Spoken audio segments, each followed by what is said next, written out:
Hello, hello, my friends. AmyR here with Prairie Paper and Ink. Welcome back to my face and my card making space. And another card using Simon Says Stamps Elegant Rose layering stencil set. I used that set in a recent live stream and love it. Absolutely love it. I already have more ideas just mulling using this. And this time I did a little bit of a vintage twist and combined it with some other like wafer die sets and splatter, all the things. I will link to that live stream in the end screen at the end of the video if anyone is interested in watching the replay of that. And then everything I used, as always, will be listed and linked in the description box below the video. My links are affiliate links. That just means that if you click on one of my links, end up placing an order, I do get a little kickback from that at no extra cost to you. That is what helps pay the bills, keeps the heaters running, enables me to keep bringing out content. And yeah, let's get into making the card.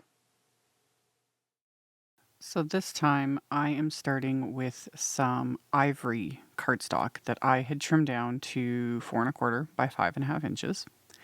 And I wanted the rows to be on an angle. So I've kind of just laid out the stencils on top of my grip mat that I've got the cardstock like stuck to, and then figured out sort of my orientation. So I want them on an angle. And then I just took some washi tape and placed that just along the one corner just to help give me that little visual guide. For the most part, that's not needed, but it just helps when I'm going to because layering these is very easy. There's etching detail and all that kind of stuff, but it just having the extra little visual of the washi tape gives me a little bit of a help. And then for the rose itself, I am using the trio of Pawsitively saturated inks in Punch, Sangria, and Cabernet. And starting just lightest to darkest. Super simple. I talked about this in the live stream when I was using the stencil set. There's a couple parts here and there on these stencils that are a bit more delicate, meaning that they're not fully connected. You know, they'll be connected kind of in one area or a couple spots, so they're not fully anchored down. And depending on the stencil, depending on the pattern, depending on what I'm doing, sometimes it's just easier to do, to add some low tack adhesive, like pixie spray, that sort of a thing. Or what I've been doing is I just hold that little section down with my fingers. I don't care if I get ink on my fingers, not a big deal.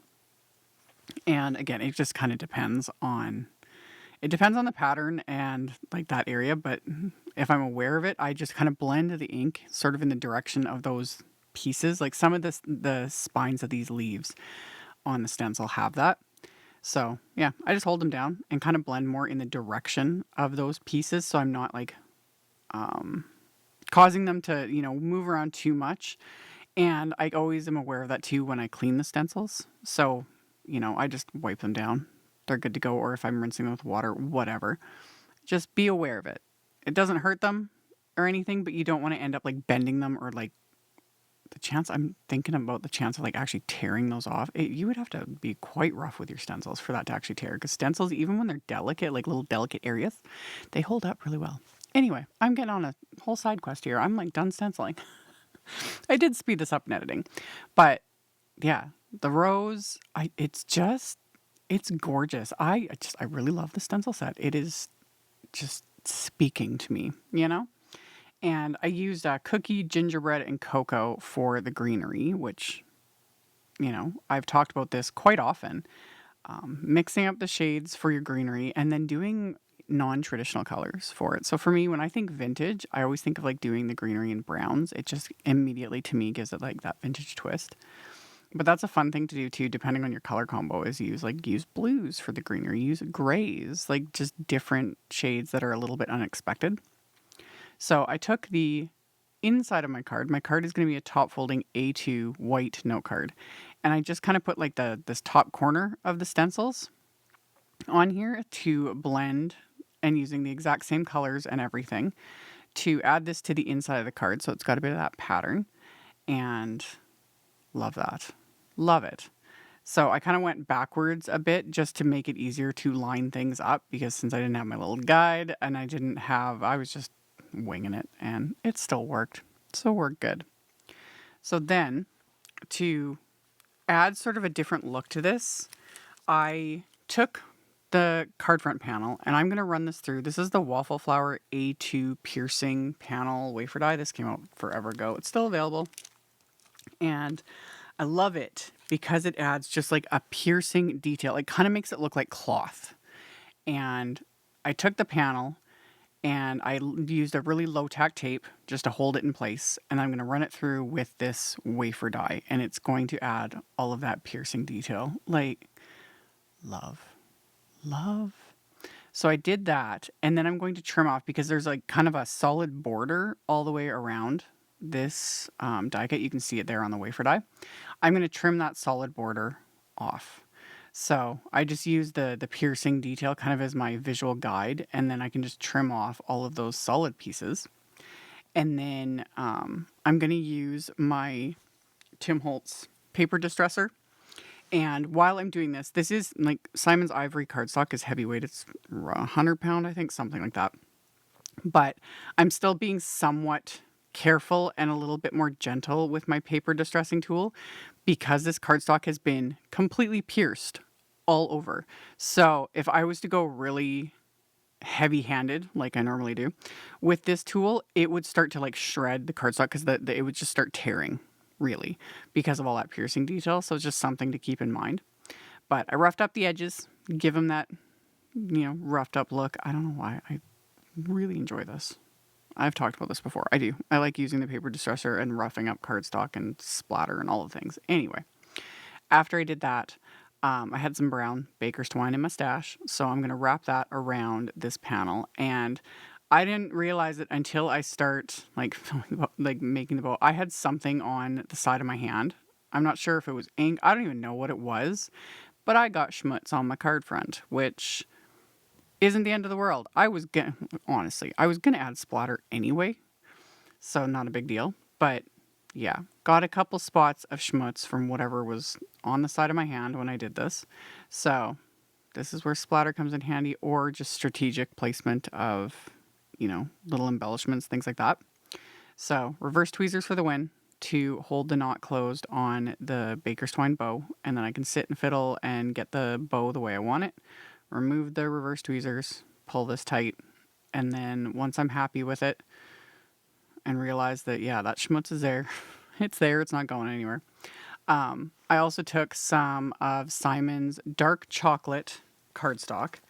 I die cut that with one of the Memory Box Fringed Scallop frame wafer dies, the biggest one. And you can't really see it on screen. You can see it in real life. There's like piercing detail all around the scallops as well. So I die cut the dark chocolate cardstock with that and then adhered those two panels together. And then we're going to add a bunch of splatter.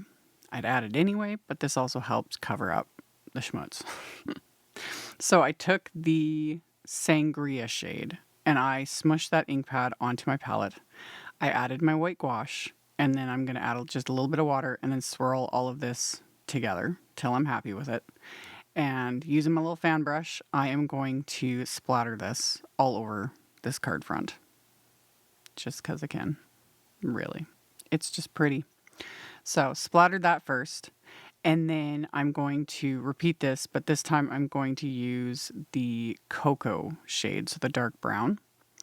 And like I've mentioned in a bajillion videos, because I splatter on practically every card now, whatever you're going to add to the white gouache, always remember that it's going to lighten it significantly, because adding white to anything lightens it. So the only way to get around that is to add something even more concentrated, like a re-inker. You start getting finicky with that. I've done it. I've shown in previous videos, like actually adding a couple drops of re-inker instead of just smushing the ink pad. It does work. It's just more so having to dig out the re-inkers to do it.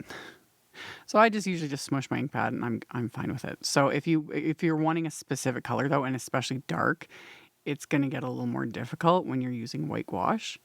So usually I just use like the darkest shade of ink, and I just know that it's going to be a fair bit lighter than that.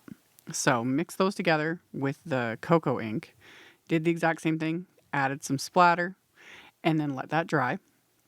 While it was drying, I used that same dark chocolate cardstock and I die cut that using the CZ Design Scripty Thanks wafer die. I only use the word die, not the outline, because I don't want to cover up any of this background. So I only cut the word from the dark chocolate cardstock, and I die cut it 3 times, layering that up with my craft tacky glue to give it that depth and dimension that it's just necessary. It's just necessary. Like die cut sentiments need 3 layers. That's just how it is. So after I had adhered that, I've got the CZ Design Thank You Sentiment Set, the new one, the Thank You Basics that I've used. I've lost count of how many times I've used this set. This is going to be like a permanent go-to of mine. And I have this reddish, it's actually like a Cabernet sort of shade of cardstock. This scrap was in my stash. I do not have a source for this one. I've had it for a really long time. So anyway, I use my anti-static powder tool and I'm stamping one of the sentiments from the Thank You Basics set. And the first time I did it, I like inked up my stamp a little too heavily and I pressed too heavily and lost some of the detail. So I just flipped it over, reused my anti-static powder tool, stamped it again with a bit lighter of a hand, and I coated it with Simon's cream embossing powder, melted that with my heat tool. Once it was melted, I used the microfiber cloth to just buff away that excess anti-static powder, and then I die cut that with one of Simon's Sentiment Label wafer dies. And then after I'd run that through my die cut machine, I can then just trim off the ends with my paper trimmer. So I've got my little sentiment strip, and then I can trim that down with my paper trimmer because, yeah, if I've actually shown that in videos. Like for me, I can't do scissors with that anymore, except for the times I'm trying to like prove to y'all that I can't cut a straight line to save my life, but I can do it when I'm trying to prove that I can't. I don't know. Who knows? Anyway, trim down the sentiment strip, and then I'm going to adhere my little die cut sentiment. Again, just using my craft tacky glue. And then for the sentiment strip, I just trimmed down some little foam squares, like 1 foam square. I could have also just trimmed strips of that cardstock and adhered it behind, whatever works, honestly. But yeah, I have my foam squares right there. So I'm just going to trim one of them into little strips. And then that'll also give the little sentiment strip just a little bit extra dimension. So stick those on the back of it, and then I can pop this into place onto my card front panel here. And then I'm going to use another sentiment from that Thank You Basics set, because like I said, this is just, it's going to be a go-to.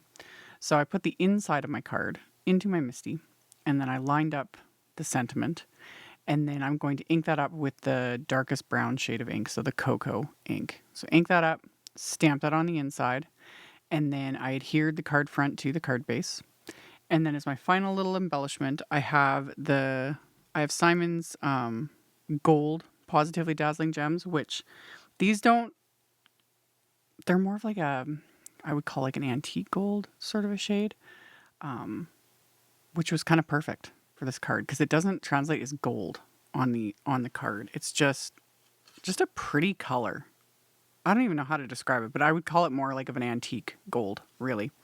So put a few of those on there, adhered them into place with dabs of craft tacky glue. I let the glue dry, and that finished off this card. So, like I mentioned in the intro, I'll have links to all of the things in the description box below.